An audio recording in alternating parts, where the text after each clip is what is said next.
I'm here with the CEO and president of the Basketball Hall of Fame, John DeLeva. And John, we're remembering a man who was a Hall of Famer, not only as a player, but also as a man. Absolutely. I mean, I think what John Havlicek embodied what it meant to be a Celtic in that era. It really was about the team. It was about making his teammates better. Certainly it was about winning, and certainly about championships.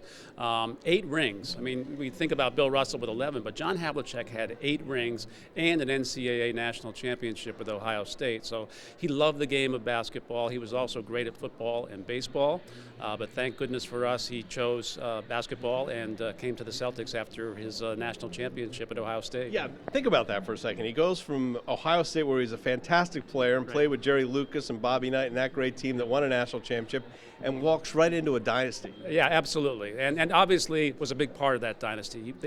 He was always in the right place at the right time, which is the epitome of that is Havlicek stole the ball, but he was always in the right place at the right time, contributing to every championship that the Celtics earned while he was with them. He was the all-time leading scorer in Celtic history, but I saw someone today mention the fact that it wasn't just what he did with the ball, it's what he did away from the ball as well. Yeah, absolutely. I mean, that's setting up the whole play and setting up his teammates for success. He had a real good vision for the court, and he obviously wanted his teammates to be successful. He wanted to win, and he would find a way to do that. That didn't always include him. Yeah, the consummate teammate as well. Played on a team of stars, and yet everyone kind of looked at Hondo at the big moment, didn't they? Well, you know, it's kind of funny you say that, because when those Celtics greats came back, and they haven't been back for a couple of years because they're all getting along in years, but when they come back, they kind of sit together, and then when John Havlicek showed up, the whole room brightened. I mean, that they knew what he meant to that team and what he was as a human being. Yeah, a great teammate and a man who easily smiled as well. I mean, it was such a friendly man off the court, and that's what I really remember about it. Just a consummate professional on and off the court. Yeah, and that wasn't just in front of the camera either. That was about. He was very philanthropic. He was involved with the Genesis Foundation in Boston that helps kids with rare diseases. That was his charity of choice. He hosted a fishing trip on Nantucket every year that made a lot of money for that organization. And his smile was very, very engaging, and it wasn't just in front of the cameras. He truly was that kind of person. Very humble.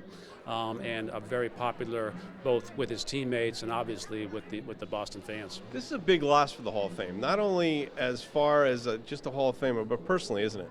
Yeah, I mean, we're getting to that point now where the players of this age are starting to pass, and that's the era that I grew up. So it's personal for me, as well as representing what a time of basketball changing from kind of a sleepy professional game to really stepping on the accelerator.